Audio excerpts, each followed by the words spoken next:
everyone, it's me, Asha C. So today I'm not going to do a music related video. I kind of wanted to get personal in my life. I wanted to kind of tell my business. I used to always tell my business, but then I refrained from it because I would get a little bit too personal and it kind of got me in trouble. So today I'm here to share a few things that I've learned from my failed talking stages and past relationships. I've learned to love myself. For a really long time, and even now I'm still learning how to love myself. It's really hard. And loving yourself is not only saying, oh, I'm beautiful, oh, I'm this. Loving yourself is showing up for yourself when nobody's gonna show up for you. It's making an effort to be better, working out, getting up in the morning early, not procrastinating, finishing things on time, doing things that are gonna make yourself better. Those are the things that I've learned. I did not love myself when I was in those relationships.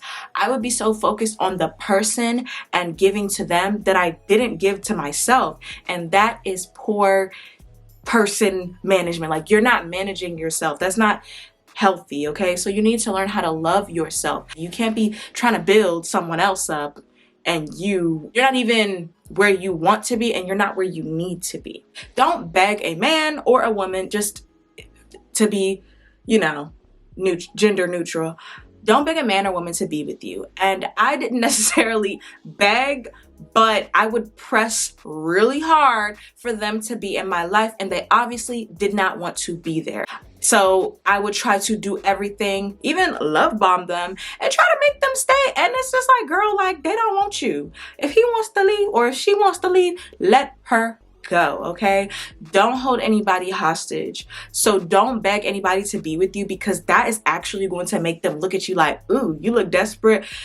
Oh, you think you need me? It's gonna be an automatic turn off, and they're not gonna want to be with you. It's honestly gonna make things worse, and I learned the absolute hard way, bruh. The third thing that I learned is to have patience. Have patience with yourself and have patience with others. But most importantly, you should do both, actually.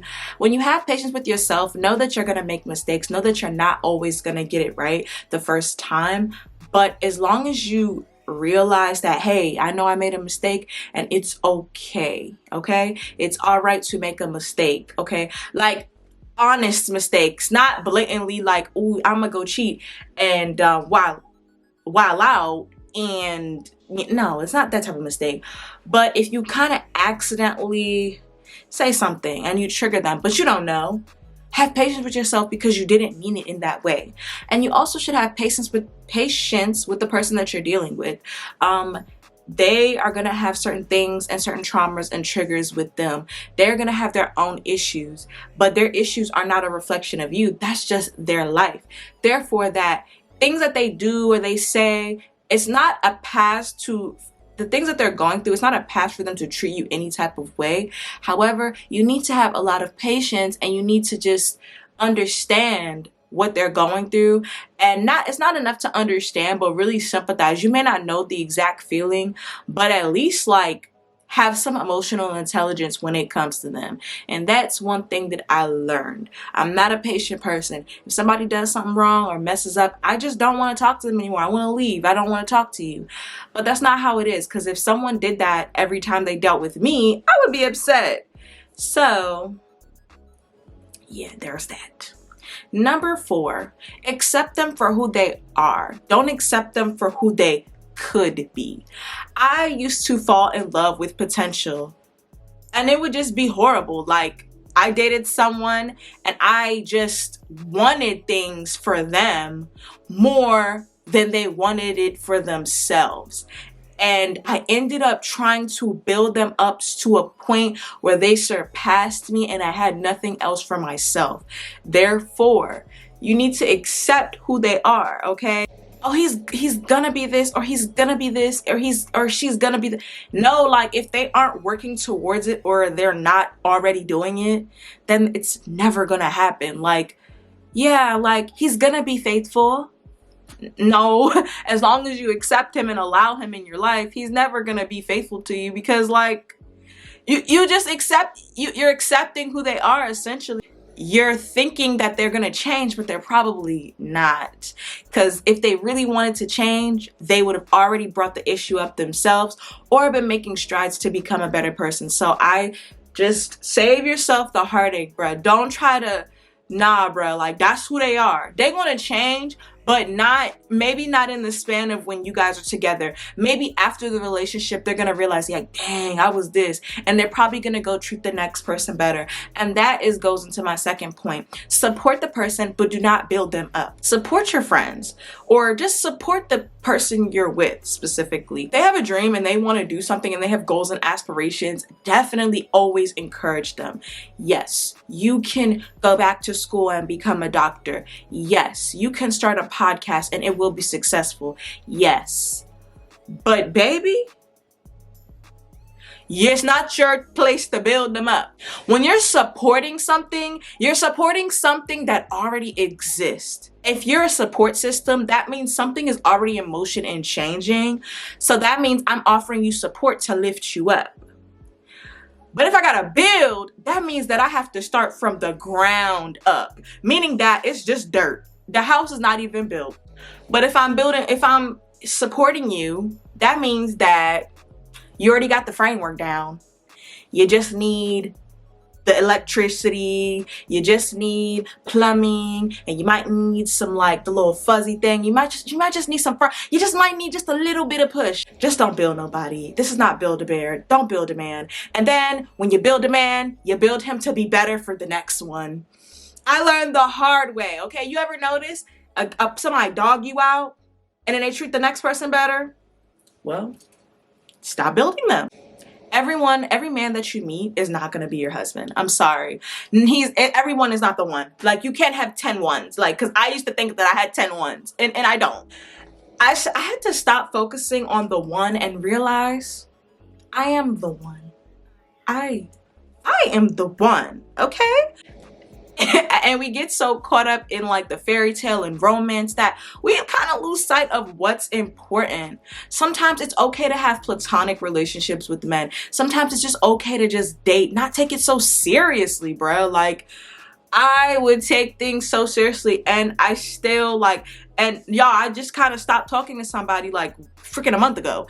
But what I'm saying is just, like, it's not the end all be all, and it's okay. Like, it's okay. Like, like, you don't need to be holding on for dear life for nothing, bruh.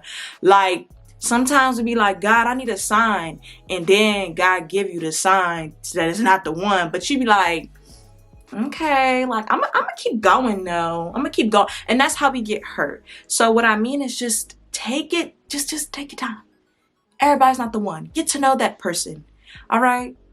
You be thinking he the one, like, you don't know if, like, I don't know, like, you don't know if, like, his grandmother or something got roaches. Like, you just never know. So take your time. The number 7 thing that I learned is to set boundaries. Now, I have enrolled in therapy. I ain't sponsored, but, you know, I use BetterHelp. And this is not sponsored, but, you know, I'm gonna put my link down below or whatever, so y'all can get a free week or whatever. When you think of boundaries, think of a gate.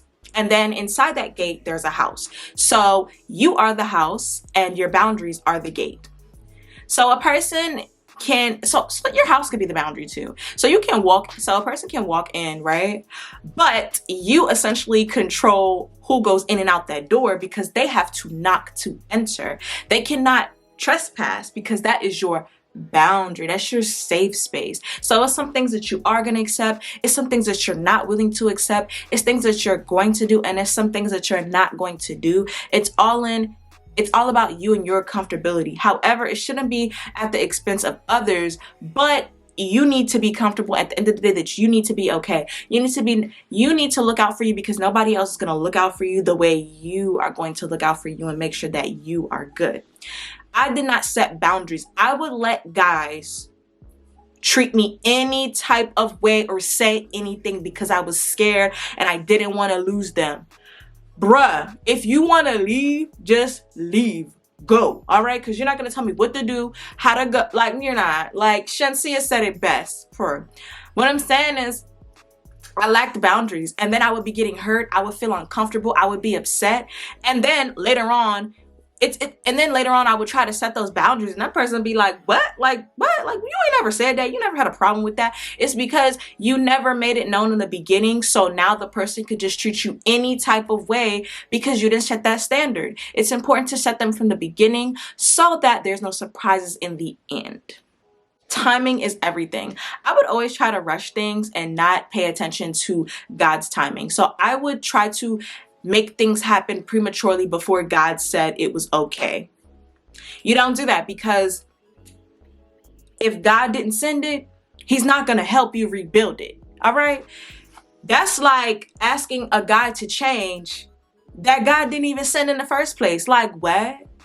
You want me to do what? That's like you getting your nails done and they're messed up, and then you're going to another nail tech to fix them. Like, this is not my problem. Like, I didn't do this. I'm not going to help you because I ain't do it.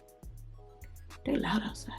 It just means that, like, sometimes we want things so bad that we're willing to get any type of version of it before we can actually, like, get, like, the real good thing. What I mean is, like, we be wanting it so bad, but it's just like, it's not our time to have it. And we'll do anything to get it, even if it ain't 100%. And God wants you to have 100%. He wants you to have it all.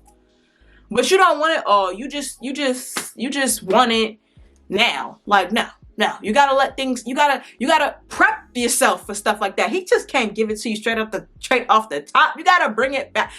Nicki Minaj, beat me up, Scotty. Sorry. Men value themselves more than women, in my opinion. What I mean by that is a man will leave a situation that's not good for him before a woman does. Women, we tend to stay and ride things out, and that ride or die mentality gets stuck on us. But the moment a man isn't getting what he wants or he's not valued, he's going to leave you where you are. But women tend to stick around, and I feel like men just value themselves where they know their worth. And I remember someone like ending it with me. They were like, I know what I'm willing to accept and not to accept. And that was really powerful for me. And I was like, dang, you know, I feel that. So they always choose themselves, and we need to choose ourselves as ladies. You're not missing out. You're not missing out. That's one. I used to think just because I'm not with somebody that I'm missing out on something, when I'm really not, because some relationships are kind of toxic and messed up, and not all of them. Like, they have their good and their bad, but you only see the good. You don't really witness the bad parts. And so you want the good parts but without the bad. But it's just like, girl, you know you're gonna get some bull every time. Like, you know it's gonna come with something. So it just, life just does not work like that. Like, that's what I'm realizing. It just don't work like that. You're not missing out. When it's your time, it's your time. And I know people I hate hearing that, but I realized, like, bruh, it's other things to worry about. It's money to make. It's vacations that you need to be booking. It's a business you can start. It's something you could do. All right? Occupy your time. Thank you. Thank you. Remember your why. Remember why you're placed on this earth. Remember why you are doing what you're doing. Remember why you went to school. Remember your why on why you started something or why you're doing something.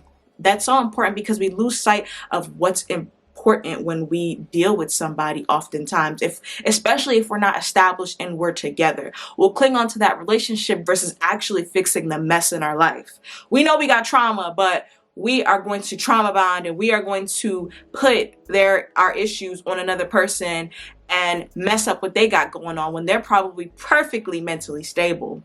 Don't do it. And last but not least, you don't know it all. I don't know it all. What I mean is, I felt like just because I experienced a lot of things, I'm ready for this and I know it and I can do this and I can do that. When realistically, no, I don't know it all. I don't know it all. I don't know nothing. I'm just learning day by day, and I have to allow myself to grow and just make the mistakes. Like, I'm not going to get it right every time. But as long as I'm learning from it, and I'm trying to do the same, I'm not trying to do the same mistake over and over again, I'll get it right. And yeah.